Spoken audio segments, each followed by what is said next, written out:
Olha, hoje é o melhor dia da semana. Eu gosto muito porque é o dia que eu posso conversar com os meus amigos, com gente querida que eu não vejo há muito tempo, e mais ainda, eu posso dividir com vocês, hoje a palavra da moda é compartilhar, os meus amigos com vocês. Por isso, esta sessão, esta série, chamada Os Meus Amigos Importantes, porque eles não são só importantes para mim, são importantes para o mundo. E podem ser importantes para você, para a sua vida, porque de repente você fala, ele, eu conhecia, mas não sabia. Nunca tinha visto, nunca tinha ouvido. Esta não é uma série que só fala de rádio e televisão, como as outras que nós temos. Aliás, permitam-me que eu me apresente, tem muita gente que não tem obrigação de me conhecer, mas aí está. Eu sou o Luiz Fernando Malhoca, tenho um canal no YouTube, que é a base de tudo isso, mas independente do YouTube, nós estamos também em outros canais, como o Facebook, o Instagram, o LinkedIn e também no querido Léo Lopes, que tem o Radiofobia em podcast. Lá não tem imagem, você ouve todo o nosso trabalho como se fosse um programa, aí sim, um programa de rádio. E eu, para não perder tempo, vou trazer aqui um querido amigo. Eu vou fingir que eu não me lembro de muita coisa para perguntar bastante para ele, mas tem coisa que eu não sei mesmo, porque a gente encontra as pessoas no meio do caminho e não pede biografia, não pede currículo, não pede nada, entendeu? Então, vamos lá. Ele não está aqui, mas ele vai dizer onde é que ele está. Vem aqui para a tela, meu querido amigo Billy Umbella, Maestro Olá. Billy. Olá, Luiz Fernando Malhoca, um prazer, uma honra. E quando eu vi a vinheta, meus amigos importantes, falei, Jesus Cristo, agora ele levou o sarrafo aqui no...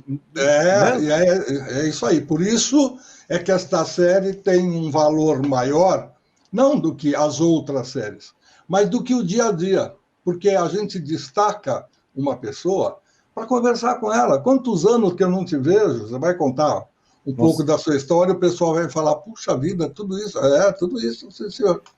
Então, nesta série, a gente conversa com amigos, que a gente encontra ou profissionalmente, ou encontra pessoalmente, numa festa, na casa de um de outro, e aí a coisa vai e entra para a família. Então, vamos lá. Maestro Billy, obviamente, é um apelido, é um nome artístico, pelo qual você é muito conhecido. Sim. E agora que o pessoal está percebendo que tem um rapazinho que já se tornou um homem. Obrigado pelo rapazinho. Mas tem um profissional de televisão que ele sente muito a sua falta. A gente percebe que quando ele vai falar com o atual representante, ele quase fala o seu nome. Nós vamos chegar lá ainda, Então vamos lá, começo do começo. Qual é o nome verdadeiro do maestro Billy? Meu nome verdadeiro é Fernando Melo. Não tem nada a ver com Billy, nada. Pois é, e Fernando é tão bonito. Puxa vida, você foi deixar... Que Billy, de repente, podia ser uma outra coisa, um diminutivo William. De algo. O Bob é de Roberto, americanamente falando, e tal, mas o Billy...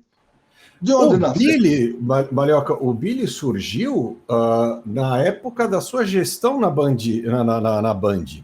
Você ficava no AM, né, no andar do AM, e eu fui trabalhar de estagiário no FM. Eu preenchi uma ficha lá, enfim, estava fazendo faculdade, foi em 1989, creio eu, 90, não me recordo, tá? Mas 89 e 90. Eu fui, preenchi uma ficha, 2 dias depois o Braguinha me ligou, falou, você fala inglês mesmo? Você tinha na ficha, né? Você fala inglês? Tudo, perfeito.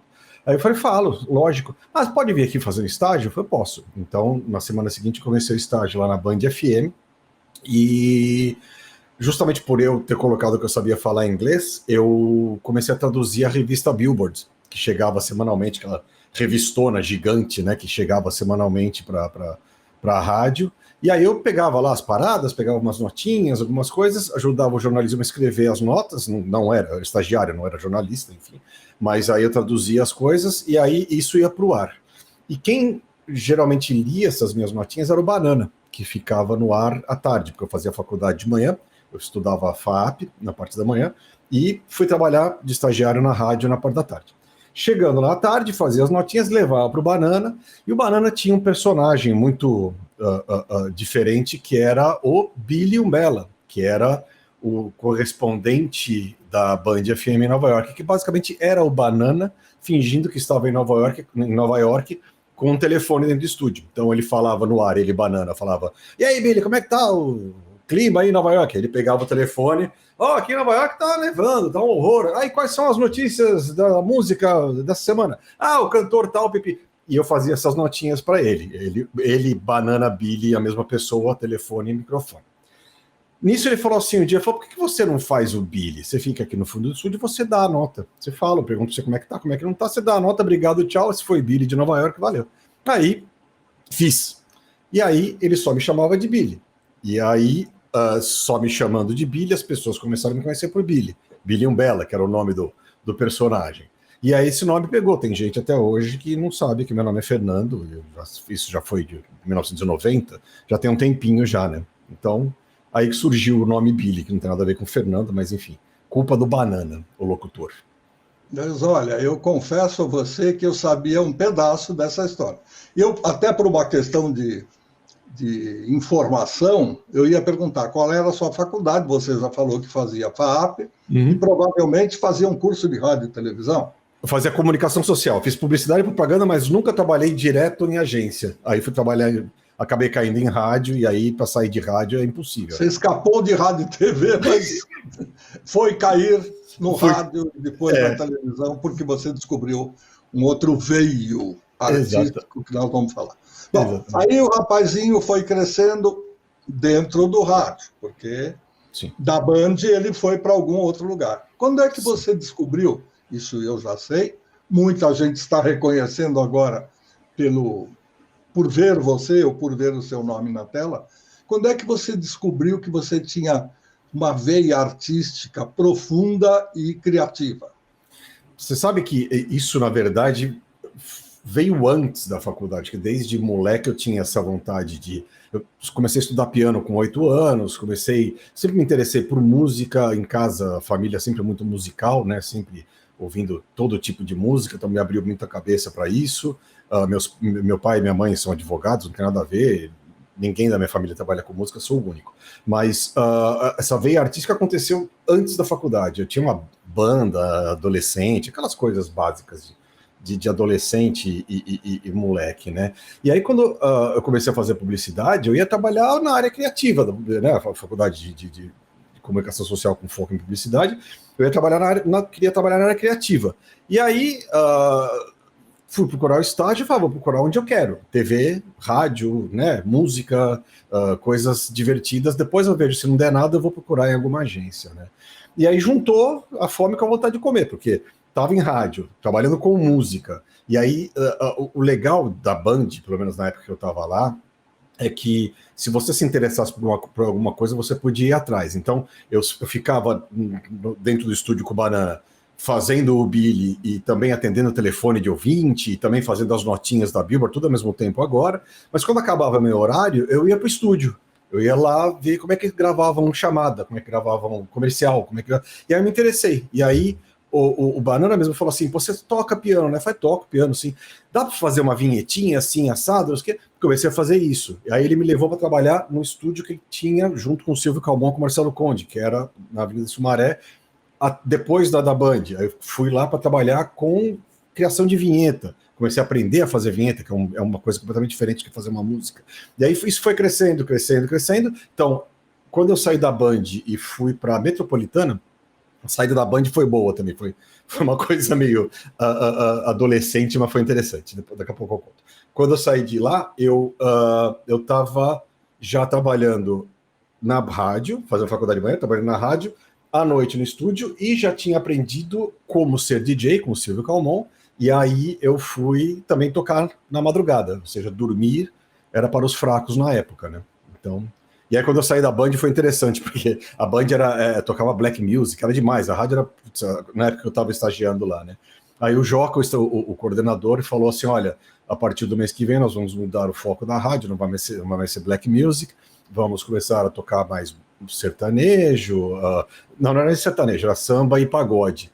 Daí eu falei, pô, mas Rádio Black, eu gosto, não sei se vou me adaptar fazendo isso aí. Aí eu fui na sala dele, eu estagiário, falei, oi, Joca, tudo bom? Eu sou o Billy, estagiário, né? Sim, lógico, isso aqui é menino Billy, aquele negócio todo, né? Eu falei, Joca, eu vou sair, eu não vou ser mais estagiário daqui. Dele, mas por que? Aconteceu alguma coisa? Eu falei, não, porque eu não acredito nesse formato novo seu de tocar o samba e não sei o que lá. Daí ele falou, tá bom, beleza, obrigado. Daí eu fui trabalhar na Metropolitana. Aí conheci o Ricardo Henrique, e aí fomos. Muito interessante. Esse é um pedaço também que eu não sabia. Eu estava na coordenação artística da Rádio Bandeirantes AM, mas obviamente a gente não acompanhava tudo que estava acontecendo, nem dentro da empresa, quanto mais fora. Mas as pessoas tinham medo de você. Você tem que levar um negócio lá para o Malhoca. Nossa, tem que ir lá na sala do Malhoca. Não sei por quê. Eu sei que eu tenho cara feia, eu sei que eu tenho cara de bravo, eu sei que eu sou chato, eu sei que eu sou disciplinado e exigente. Perfeito. Mas isso não é para... Isso chama-se trabalho, né? Não tem porquê também, não né? Sei, as pessoas têm um pouco de aversão, assim, não é repulsa, mas ai, que medo, é bem o que você falou. Uma colega minha de faculdade, quando ela entrou na TV Cultura, eu, professor da ECA, dando aula para ela e tal, ela me conhecia. Aí um dia falaram, olha, nós fizemos uma divisão aqui, você vai ser assistente do produtor Luiz Fernando Malhoca. Ela falou, ai meu Deus do céu, ele é tão bravo. Essa expressão ficou gravada, não só porque ela assume isso, Marina Assu, e não só porque ela assume isso, porque quem me contou, que foi o coordenador, falou, olha, você precisa ver a cara de pavor da menina quando eu falei. Ele falou, mas ele é um cara legal. Ela falou, mas a gente tem um pouco de medo, que ele é muito exigente. Ele falou, isso é bom.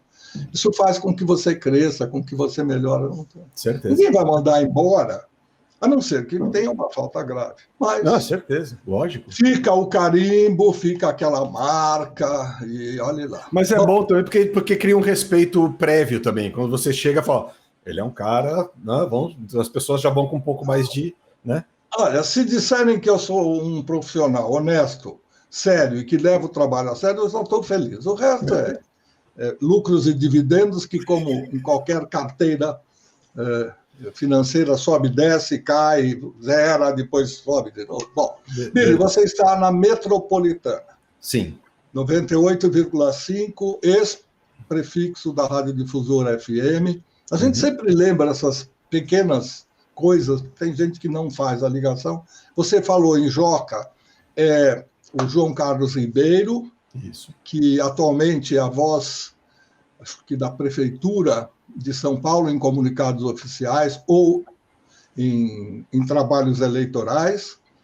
Você citou Banana, que é o Hamilton Vessi Teodoro, que já participou, voltando lá naquela conversa anterior, se você entrar no canal do YouTube que tem meu nome, tem um programa chamado Vozes do Brasil, exatamente contando a história do Banana e o recorde que ele atingiu, sendo o locutor que mais tempo ficou no ar. Então, o pessoal já sabe disso. E a gente não vai ficar tirando o tempo do Billy para contar essas coisas, porque está tudo lá. Então, é só dar um clique, e você que já está acostumado, que com alguns cliques você vai longe, então, boa viagem. Billy, voltamos para a Metrô. O que você fez? Você tem uma voz boa, naturalmente. Não foi locutor de pegar microfone, botar a mãozinha aqui, ou fones, de ouvir e sair falando, ou porque não era o seu barato, ou porque alguém falou ele é melhor fazendo isso do que fazendo outra coisa.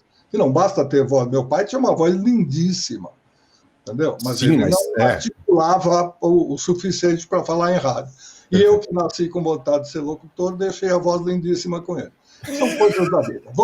Vamos lá para a Metrô.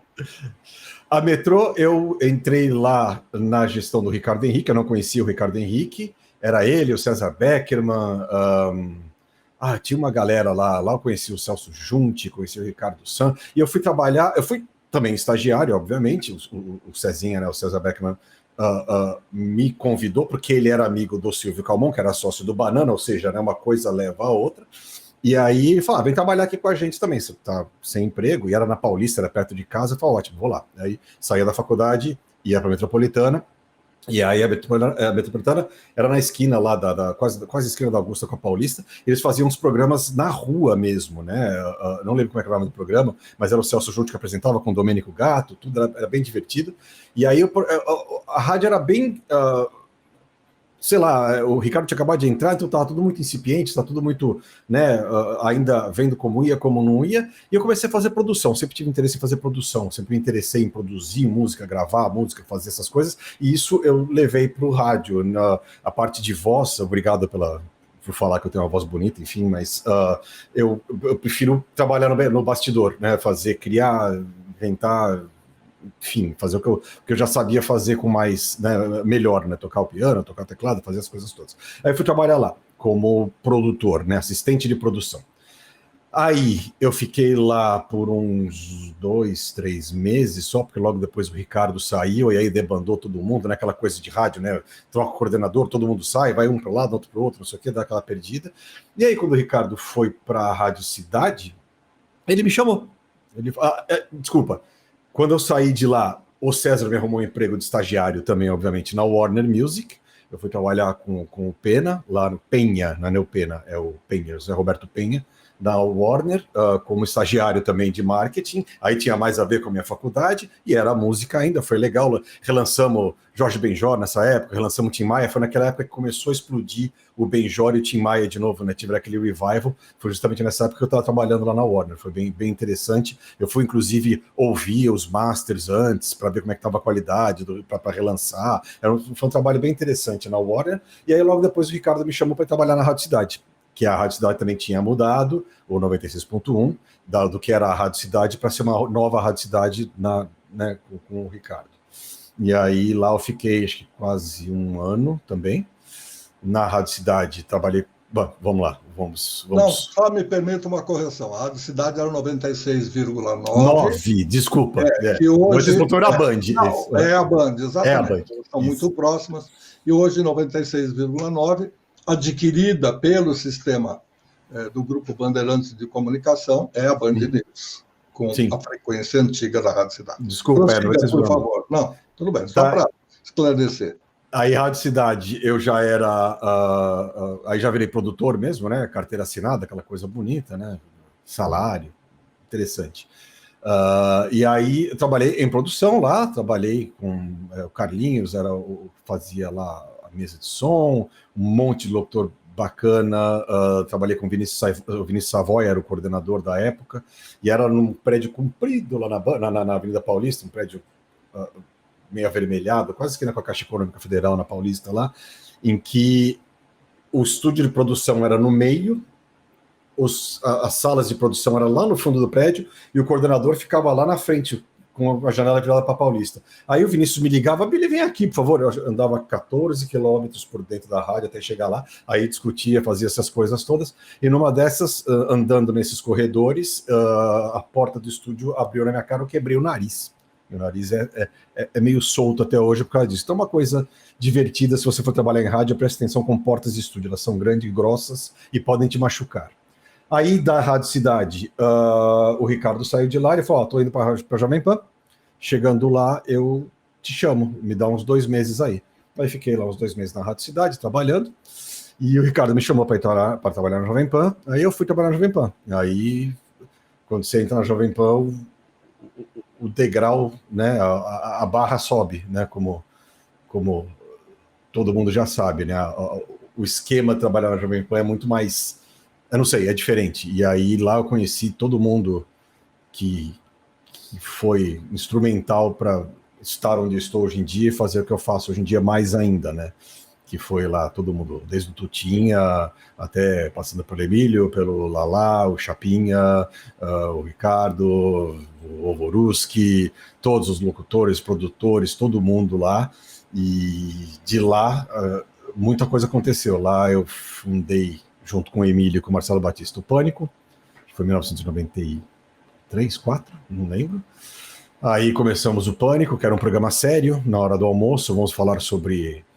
sei lá, gravidez na adolescência, daí as pessoas ligavam pedindo ingresso para show, pedindo boné, a gente começou a maltratar as pessoas, porque a ideia era outra, e aí isso foi dando mais audiência, né? Você ser um pouco mais, vamos dizer assim, levar o humor para um outro lado, né? Não tratar de temas tão pesados na hora do almoço foi uma coisa que deu certo. A gente começou a fazer isso e o Pânico virou o que era o Pânico em rádio, depois TV, enfim, o que foi logo no começo, nas 2 primeiras semanas do programa, né? Sem sair do período, que é importante.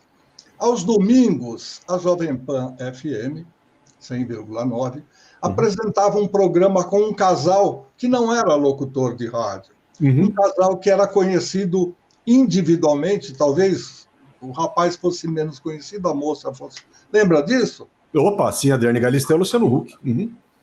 Exatamente.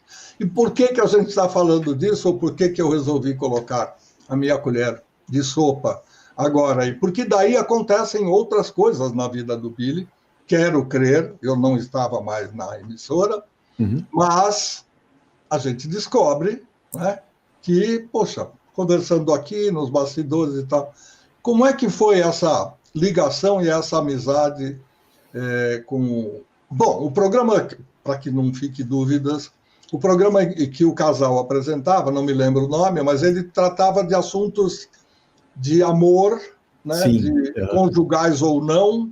Ele fazia reencontro de pessoas e, às vezes, ele causava o desencontro das pessoas. Conta um pouquinho a respeito.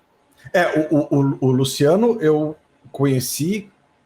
Na verdade, quando a gente começou o Pânico, eu também era DJ, ainda era DJ, né? A mesma coisa, eu tinha o Pânico, eu trabalhava no estúdio à noite, aí já tinha meu próprio estúdio junto com o pessoal da API, lá com Vinícius França, com o Lalá e com o Siqueira. Aí trabalhava à noite de DJ também, e eu saía muito à noite, eu ia sempre ao Cabral, que era lá que é uma balada que era do Luciano. Aí conheci o Luciano, o Billy do Pânico, eu, o Bola, e o pessoal da rádio lá sempre, e ele já também começando a fazer o programa da rádio, a gente acabou criando uma amizade meio, a gente ia na balada, ele ia pra rádio, a gente ajudava ele a fazer algumas coisas pro programa, precisa fazer uma musiquinha aqui, precisa fazer um negócio, não sei o quê, e acabou rolando essa amizade. Aí, quando o Luciano saiu do H da Band, TV Band, e foi para a Globo, ele levou o Emílio e o Bola para trabalharem com ele. Eles trabalhavam junto com ele lá, eles ficavam numa cabininha de um avião, bem no comecinho do Caldeirão do Hulk, né? E aí tinha um outro DJ, que era o André Ceciliato, Andrezinho, que é amigo meu também, da noite de São Paulo, enfim, tudo. Aí, por algum motivo, o Andrezinho saiu do programa, o Bola e o Emílio falaram assim, o Billy tá lá, ele é DJ, chama, né? Aí o Luciano já me conhecia, aí chamou, fiz um teste e fiquei lá no Caldeirão por 15 anos, trabalhando junto com o querido My Boy. E virou o verdadeiro Maestro Billy. Aí o meu nome completo mudou, é Maestro Billy Som na caixa do Caldeirão, né? Nome e sobrenome completo. Né? Porque o Maestro Billy, na verdade, veio do Pânico. Porque eu ficava com um tecladinho no ar, e o Emílio falava, tudo meio tocado meio nas coxas, era meio mais ou menos, porque o programa é a cara do programa, né?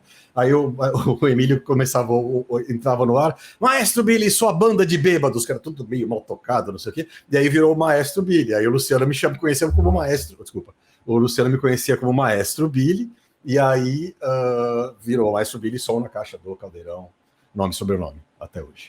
Eu percebo que de vez em quando ele quase vai falar o seu nome, mas eles aí se lembra que não é mais agora é a Ellen. É a Ellen. Mas dificuldade. No começo, logo depois que eu saí de lá em 2015. Janeiro de 2015 eu já não estava mais lá, quando eu vim para morar aqui, né, onde eu estou morando.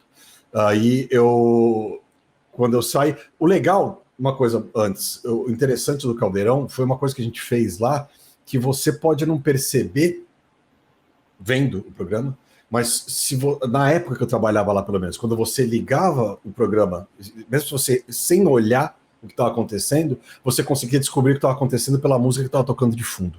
Isso foi um trabalho que a gente fez nos primeiros 4 anos do programa, que eram criar padrões musicais, encadeamentos harmônicos dentro dos padrões musicais para criar as emoções corretas no fundo dos quadros, essas coisas todas. Então, dependendo de onde você clicasse lá e começasse a assistir o programa, você sabia se era Lata Velha, Agora ou Nunca, Super Chance, todos aqueles quadros que tinham lá, por esse trabalho que a gente fez lá. Era eu, My Boy, o produtor musical, o Armando, o Manuel também lá, que era outro operador super das antigas, não sei o quê. Então a gente procurou criar essa visão holística, musicalmente falando, para o programa, e deu muito certo. Isso foi bem copiado lá também dentro da Globo, um monte de outros programas começaram a fazer dessa mesma forma, isso foi muito legal. Aí eu fiquei lá até dezembro de 2014, e logo depois que eu saí, às vezes eu tava aqui, eu mudei, saí do programa e mudei do Brasil, vim morar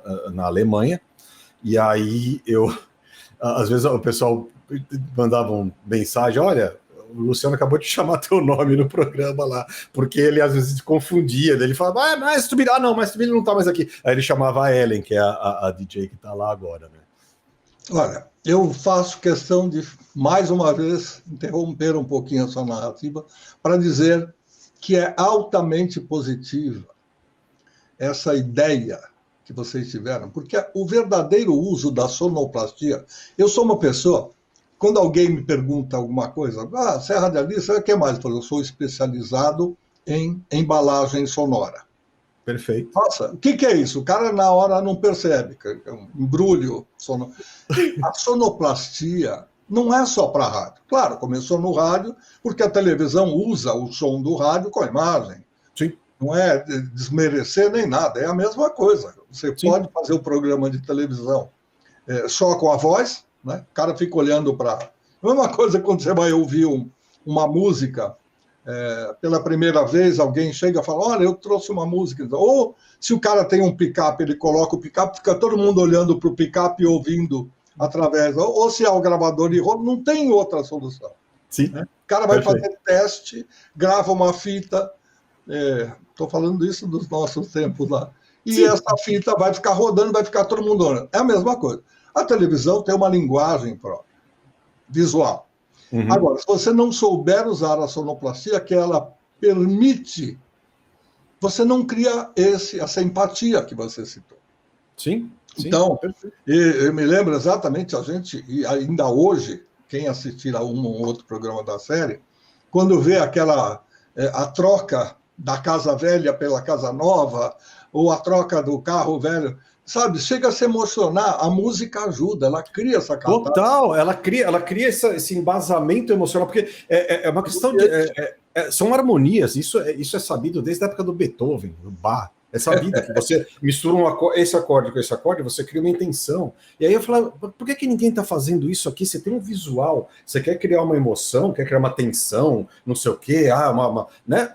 Protagonismo, até o cara entrou agora, então vamos subir a música um tom para dar um protagonismo para ele, agora vai ganhar, perdeu, desce meio tom, entendeu? São coisas básicas que eles não estavam usando. Eu falei, vamos pensar um pouquinho aqui, perder meia hora da vida pensando nisso, e é justamente isso, a embalagem sonora que cria toda essa emoção, que a gente, né, ajuda muito, né?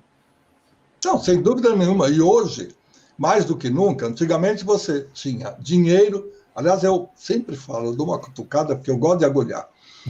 Antigamente, as empresas eram muito pobres, mas elas tinham em seus estúdios uma orquestra. Perfeito. Mas elas eram pobres. Bom, os donos diziam que sim, mas elas tinham uma orquestra, às vezes duas. Sim. Tem emissora, a história mostra que teve 3 orquestras com estúdios diferentes, etc, etc. Aí, quando vem essa coisa de prefixo, abertura musical, que depois virou tudo vinheta, abertura, vinheta, encerramento, tudo, o nome vinheta tomou conta de tudo. Mas antigamente tinha outros nomes e tal. O próprio ZYD e o número da rádio é chamado de indicativo de frequência. É um nome técnico. O cara fala o prefixo da rádio. Tem que botar na hora cheia a vinheta do prefixo. Da rádio, do prefixo. Essas coisas. Bom, quando você utiliza a música e começa a crescer, as orquestras gravam. Eu me lembro, eu conheci o maestro Rubén Pérez, el Pocho, como era chamado, dirigindo no estúdio maior da Rádio e TV Bandeirantes, que era todo um conglomerado assim que mudou para o Morumbi, e por acaso eu fui dirigir essa emissora, a Rádio Bandeirantes AM, e a minha sala ficou dentro do estúdio. A técnica estava ali do lado, e a sala era tão grande que cabia a minha mesa, meu material, e toda a produção ficava ali comigo, de tanto espaço que tinha. Então, eles vão reaproveitando. Agora, por que não se usou mais músico? Por que começou a diminuir? Por que ninguém mais teve nenhuma banda, nenhum conjunto? Por que todo mundo pede um favor? Por que todo mundo pede para a gravadora gravar?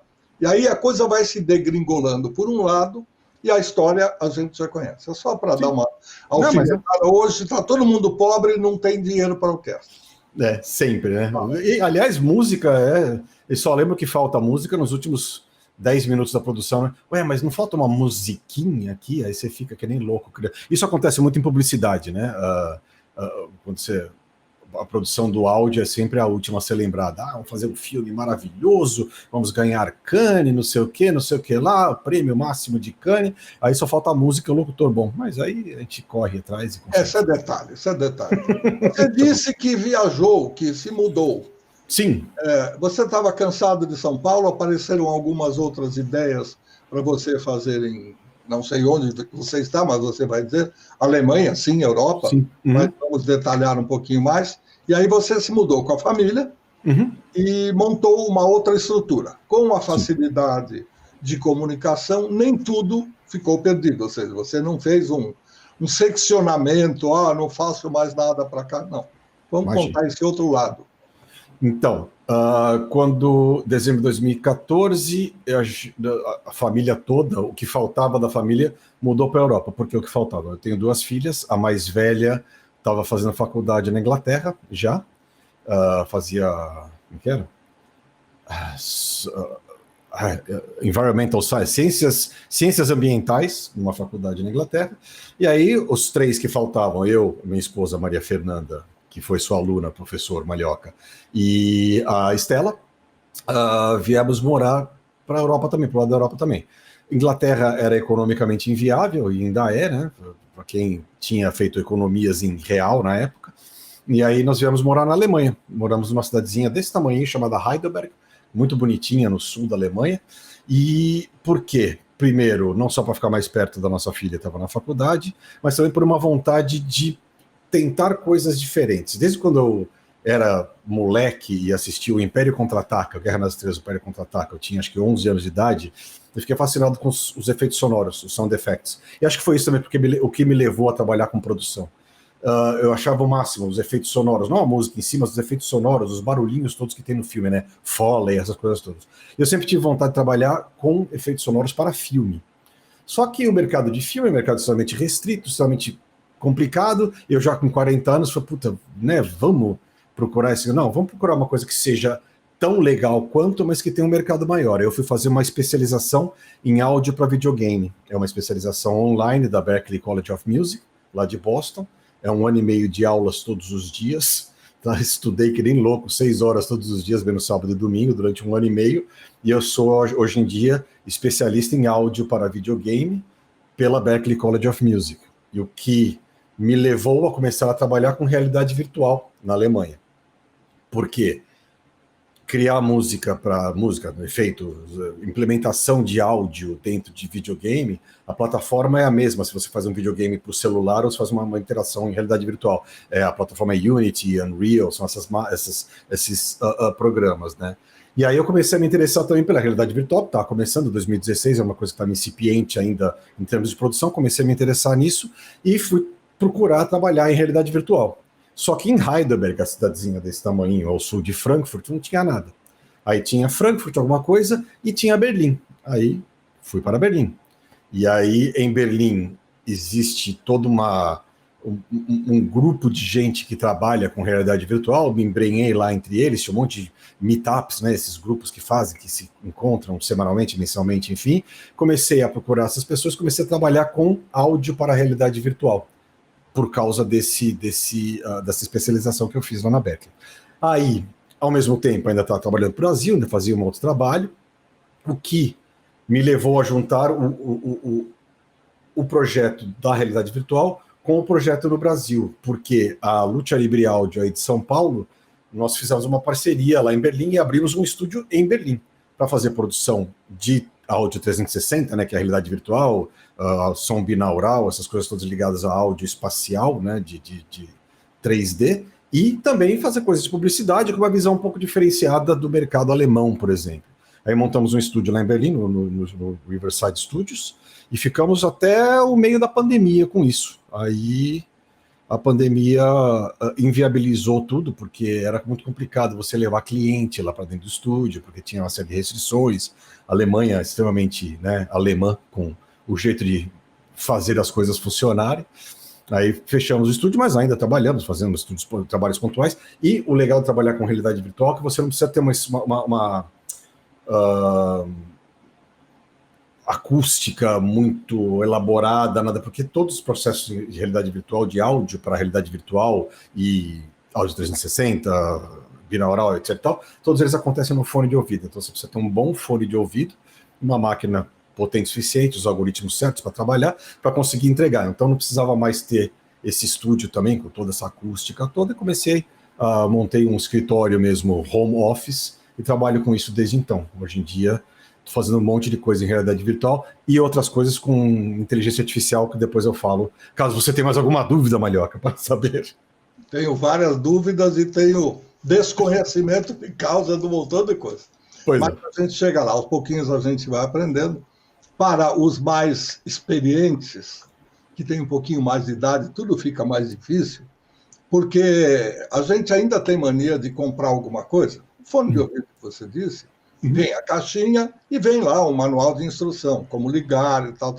A gente ainda tem esse hábito de querer ler e querer entender, mas aí começa a aparecer a dificuldade de palavras ou de termos e técnicos e tal. E já a moçada que nasce hoje, como vem com chip, nós não temos chip. Né? Eu sou de uma geração que não tem chip. Então, a gente tem que fazer migração, e comprando HD, tomando vitaminas e tal, são os novos bits, bytes e gigabytes, e também. E a gente vai, né, chegando austera. Hoje, não de maneira austera, mas aos terabytes. Terabytes, perfeito. Que é é o suprassumo do suprassumo hoje. Daqui a pouco hoje. Já tem. Daqui a pouquinho já tem um mini não sei o que tem não sei quanto. Bom, enfim, sem digressões. O que eu tenho curiosidade de saber é o seguinte: eu conheci um pouco da Alemanha, muito pouco, ainda acho que preciso visitar mais. Eu conheci Freiburg, fiquei na casa de um falecido amigo, conheci Mannheim, é tudo muito pequenininho. Mannheim é perto lá de Heidelberg, é a cidade do lado. Eu passei por perto. Berlim, eu tive notícias durante muito tempo que foi um celeiro de música. Teve uma época, mais ou menos lá nos anos 70 para 80, com a Disco Music, que muita coisa surgiu da Alemanha e teve lá um cantinho que se destacou bastante. Munique, München, né, que eles falam. Eles falam, não, o nome correto. O nome correto. A minha pergunta é a seguinte: eu tenho parentes na Itália, visito quando posso, conheço um pouco da França por questões musicais. A pergunta é a seguinte: você acha, não é para espicaçar nada disso, é só para tirar uma dúvida minha e com alguém que está em loco.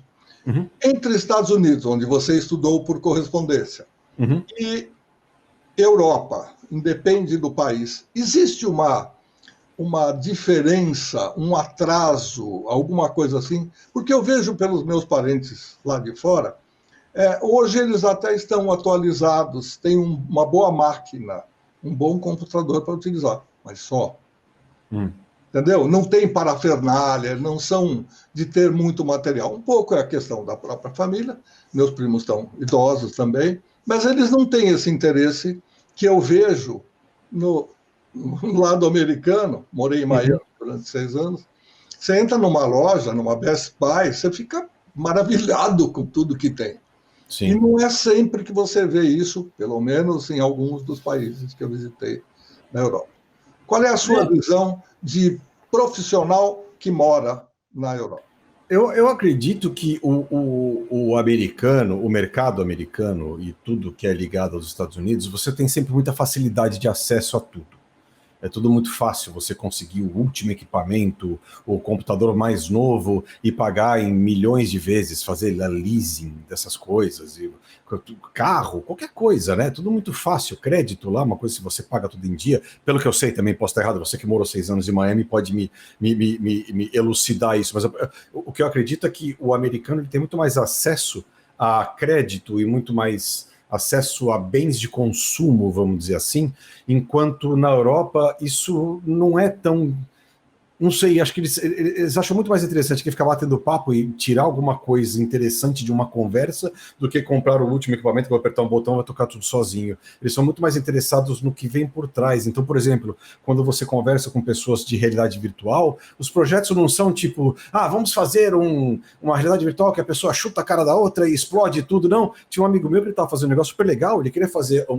Ia ser super interessante, não saiu do papel ainda por causa da pandemia, enfim, tudo, mas ele queria fazer um passeio em um quarteirão de um ser humano, de um cachorro, de uma abelha e de um pássaro, para mostrar quais são as diferentes percepções de cada um deles e quanto tempo demoraria cada um, e frequência, e som, tudo que acontece com relação... Tipo assim, uma coisa que você fala, pô, quem vai pensar nisso, né? O mercado de entretenimento, mas pode ser um negócio super interessante para uma escola, ou seja, o conceito, a coisa toda, sei lá, o sócio da parte socioeconômica é diferenciado na Europa, então acho que não tem tanto nem interesse. Óbvio que se é o melhor computador do mundo a preço barato, todo mundo quer, mas acho que eles têm outros tipos de foco, outros tipos de interesse, não sei, eu acho que é isso que a gente vê muito aqui. Eu faço muito trabalho de realidade virtual com foco de ONGs, né, de empresas que estão preocupadas ONGs estão preocupadas em salvar monumentos culturais em zonas de guerra. Eu fiz um outro para a Índia, também de uma empresa alemã, que fiz um outro para a Índia que era sobre abuso sexual. Então, era um 3D de uma menina contando que foi abusada sexualmente, mas de uma forma muito leve, não sei o quê, mas isso é uma coisa que é muito comum na Índia, então precisava fazer e como fazer, ou seja, o foco é meio diferente, então acho que não é uma coisa tão, sei lá, é a minha visão, eu acho que isso... Bom, esclarecendo e respondendo ligeiramente a sua pergunta. Por favor. Eu, quando cheguei em Miami, sempre com a orientação do meu saudoso Armando Malhoca, meu pai, compra tudo à vista, para poder dormir, para poder descansar, para não ter amanhã eu estou devendo. Bom, cheguei lá, a realidade real, desculpe, o pleonasmo, não a virtual, é completamente diferente. Se você não tiver o chamado credit history, ou seja, se ao teclar no computador, a pessoa colocar seu número, seja ele qual for, de identificação local, tendo a carteira de morador ou de visitante, enfim, não importa. Ele vai identificar você de alguma forma. Ele olha e fala, puxa, você não comprou nada? Comprei tudo à vista. Para eles não importa, né? Não aparece aqui. Então você descobre que se você não fizer tudo parcelado, e é fácil, por isso é que todo mundo... Eu acho isso altamente positivo. Não quero aqui, não sou americanófilo, não quero aqui fazer nenhuma apologia de A contra B, nada disso. Mas é o seguinte, as pessoas têm uma vida gostosa lá, porque elas podem comprar tudo. Eu não tenho tempo de ficar picando cebola. Compro um processador, custa R$ 9,99, tem 2 ou 3 marcas boas. Você põe lá 2 ou 3 metades de cebola, não que a cebola, você possa colocar metade de uma cebola em 3 partes. Você vai dividindo, porque tem sempre o cara que fica lá. Tem, né? Mas cebola divide em 3 agora para dar metade? Né? Então, é isso aí. Para quem gosta de explicação, e o pessoal escreve, às vezes. Ninguém vai corrigir o professor, tal. Já vi isso umas 2 ou 3 vezes, tudo bem. O processador custa R$ 9,99. Você fala, mas à vista não, mas você compra a prazo para provar que... E aí vai. Depois você compra São micro-ondas que custa R$ 39,99, dependendo da marca, e aí você paga. E aí você vai, sabe, o 39 é uma prestação. Não, você vai pagar R$ 3,99, no outro você vai pagar R$ 0,99, e assim vai. Isso facilita, primeiro, a entender quem você é, quem é bom pagador, quem não é, aparece logo. O que você pode ter para facilitar a sua vida? A vida, o American Way of Life, diz que você tem que ter facilidade para produzir, para curtir a vida, para aproveitar, para fazer turismo e gastar dinheiro, para viajar e gastar dinheiro, para poder fazer outras coisas, sempre movimentando a indústria. Mas para isso você tem que ter tranquilidade, tem que ter uma vida estabelecida, e com essas facilidades todas, você tem essa chance. Você não tem que se matar para fazer as coisas. Você aperta um botão aqui, você consegue fazer o multiprocessador, faz tudo que você quer, separa o suco da casca e já vai para o lixo. É tudo muito fácil. Sim, não que não tenha isso em outros lugares, pelo amor de Deus. O que eu quero dizer é que quando se facilita o comércio e quando você pode fazer essas coisas e ter todas essas coisas, mesmo que você tenha uma dívida de mais de $100 por mês, o 99,9, ok, tudo bem, você comprou várias coisas, vai acabar de pagar, e aí entrar mais um dinheirinho, você vai para... Mas esse formato, vamos dizer assim, está começando já tem uns anos, já tem algumas empresas que são especializadas em você fazer leasing de equipamento. Então, por exemplo, eu não preciso comprar a última versão do óculos de realidade virtual, que eu alugo. Eu vou ter um projeto de 6 meses, eu alugo por 9, que seja, caso, né, para ter um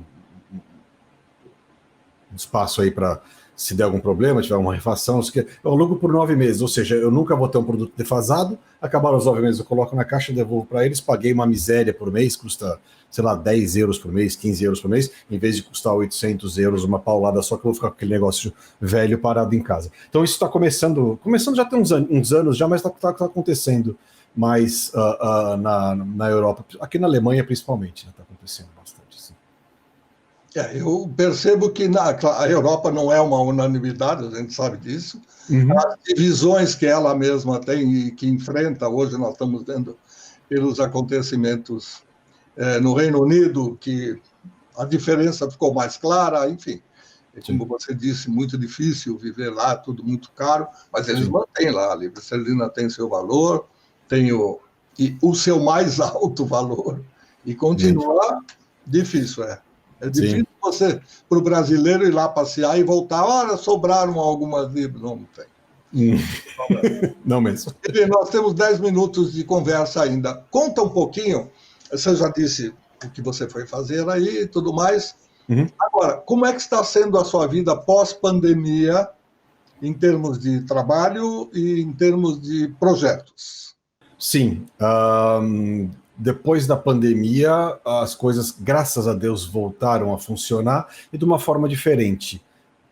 Melhor ainda, porque finalmente as pessoas perceberam que você não precisa mais estar no lugar para você estar trabalhando e sendo produtivo, né? Você não precisa ir para o escritório, você não precisa estar na reunião presencial para conversar. Isso foi a melhor coisa que aconteceu da pandemia. Uma coisa boa que aconteceu da pandemia, apesar de tudo que aconteceu de ruim, né, que a gente sabe, lamenta, óbvio, mas foi isso, essa flexibilização do trabalho.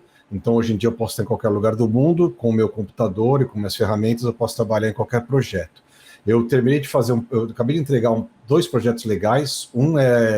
A gente recriou a Berlim de 1928, o portão de Brandemburgo, né, aquele portão famoso, só procurar portão de Brandemburgo no Google, aquele portão famoso, e toda a Pariserplatz, que é a parte de trás que hoje em dia é um passeio, mas antes passavam carros, tudo, entre as guerras. Então mostra o Einstein lá, a gente conversa com o Einstein, tem toda a sonorização do ambiente, como era, como não era, o tipo de som do ambiente, os carros, o Zeppelin passando no céu. Então foi um trabalho super interessante de pesquisa da época. Entreguei agora, alguns meses atrás, e também um outro projeto que eu fiz para a República Tcheca, em parceria com uma empresa alemã, que a gente chama Darkening, é um que acabou de concorrer nem sei se ganhou, nem sei se saiu o resultado ainda, mas ao Festival de Veneza interativo, né, a Bienale de Veneza, e a gente estava concorrendo, chama Darkening, é um projeto em realidade virtual sobre depressão. Então, o diretor e o criador da coisa toda sofre de depressão desde os 13 anos de idade, e ele deu uma cara virtual para isso. Então, como se fosse uma vila, onde os prédios desabam e tem um monstro, e ele criança na flor. É muito, muito, muito bonito. Está na Bienale de Veneza até agora, acho que agora foi semana passada que terminou. Não sei qual foi a premiação, se teve alguma premiação, mas enfim, estávamos lá, foi bem interessante. E agora estou trabalhando num projeto de... Se eu já fiz o passado, agora estou fazendo com uma outra empresa o futuro de Berlim, que é como é que vai ser Berlim quando ela fizer 800 anos, em 2037. Então, ele está mostrando como é que a cidade pode mudar, com todas as tecnologias, e como pode ser uma cidade mais inclusiva e mais ecologicamente interessante. E mais outros 2 projetos também de realidade virtual interessantes, mas mais ligado a comércio, coisa mais assim. E é um negócio muito legal. E, ao mesmo tempo, que é uma coisa muito legal, que poucas pessoas sabem também, eu tenho uma empresa, vamos dizer assim, uma startup, em que a gente gera música por inteligência artificial para aliviar sintomas de depressão, ansiedade, insônia e todos os problemas mentais correlatos. É um trabalho que a gente tem em parceria com uma universidade na Holanda, chama Erasmus University, e um grupo de saúde de Barcelona, chama Consórcio Sanitário de Terraças, não é Barcelona, é Terraças, uma cidade menor, e a gente faz os testes todos de gerar essa música com certas frequências, certas coisas, e com isso aliviar problemas como insônia, depressão, ansiedade, e isso a gente está desenvolvendo esse projeto para tentar captar dinheiro, para desenvolver isso para todo mundo poder usar também, é um negócio bem interessante que a gente está fazendo aqui. Vou dar uma dica para você, de graça, porque você é meu amigo, ninguém Muito pensa obrigado. nisso. O meu dentista pensa. A apneia do sono, você falou insônia, me lembrou. A apneia do sono, quase todo mundo tem. Depois de uma certa idade, mais ainda. Aí o cara fala, puxa vida, eu não sei, ele ouve falar que ele pode morrer porque o cérebro não recebe o oxigênio necessário, ou porque ele tem aquela dificuldade. Isso tudo, hoje, se resolve de uma maneira muito legal com a parte odontológica. Por quê? Porque nós temos aqui a língua, que é um músculo, né? Ela tem a primeira parte, que todo mundo conhece, que mexe, que fala bobagem às vezes, e às vezes fala coisa boa e tal, mas lá atrás ela tem a sequência. Sim. Que prende aqui.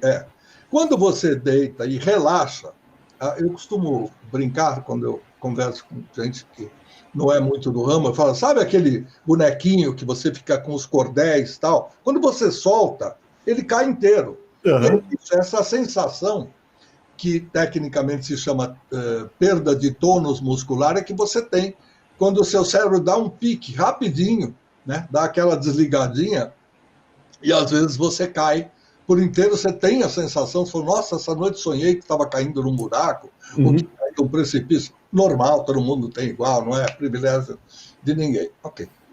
Essa sensação é mais ou menos o que acontece quando você começa a dormir, você entra em alfa, depois você começa a ir embora. Você vai se ligando. Eu costumo dizer que eu morro todas as noites, assim que eu durmo, porque eu não sei o que acontece depois, e também como eu não sei o que vai ser quando acontecer de verdade. E aí, nessa desligada, a língua relaxa, a musculatura vai para trás e tapa a glote, e você fica sem a possibilidade de respirar. Aí vem o ronco, vem uma série de outras coisas que a gente já sabe, e não é a questão da gente discutir. Comece a pensar em fazer música para apneia do sono. Perfeito, porque... Fale com pessoas do ramo, porque isso tem a ver um pouco com o que você já disse que está fazendo. Você sabe que essa Erasmus University, ela é da Holanda, eles têm um departamento inteiro que chama Music as Medicine. Eles só focam em como usar a música para você deixar de tomar remédio. Então, por exemplo, em vez de você tomar um remédio para depressão, se você ouvir música durante... Você trata a música como um remédio mesmo, só que em vez de você tomar o remédio de verdade... Sim, frequências, tem tudo. E tem o nervo vago, que tem toda uma relação com todos os órgãos do corpo, tudo. É muito interessante o que eles fazem. Eu vou procurar para entender mais sobre a apneia do sono, para perguntar para eles se tem alguma coisa, que pode ser uma coisa interessante, de repente estimular o músculo para ele não relaxar, enfim, qualquer coisa, vamos pensar, né? Mas obrigado pela dica. Você dorme e conversa, Alexa, toca tal coisa, pede para... Pode não ser Alexa, pode ser o Google. Pode ser o Google, você tem o seu aparelhinho ao lado, entendeu? Você programa isso para a noite, você não vai perceber e pelo menos ajuda.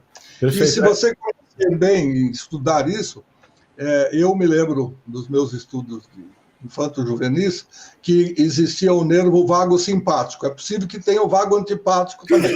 De lá e vá só pelo lado do vago simpático. Não, mas é vago mesmo, o nervo vago é um estudo, eles têm um monte de estudos sobre o nervo vago, como ele influencia os órgãos, é bem interessante, é bem legal. Bem bacana.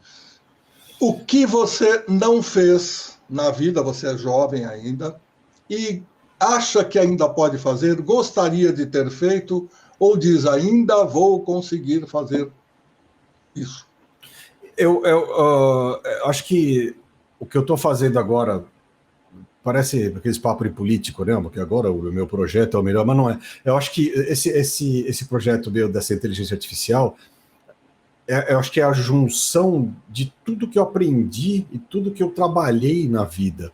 Então, aquela coisa, desde fazer a vinheta, o logo sonoro, conversar com o público, trabalhar em rádio, entender como uma música é boa, outra é ruim, como uma faz sucesso, outra não faz, trabalhar no programa lá no Caldeirão e criar todo esse encadeamento harmônico, musical, de fundo, não sei o quê. Acho que todas essas coisas, a pós-graduação lá, a especialização em áudio para videogame, trabalhar, entender como os dados podem alterar a música, que a gente usa, né, nesse projeto de inteligência artificial, a gente usa dados da pessoa para gerar a música por inteligência artificial. Então, respiração, enfim, um monte de coisa, e a música gerada através disso. Mas, então, acho que esse projeto que eu estou fazendo com mais dois outros caras, essas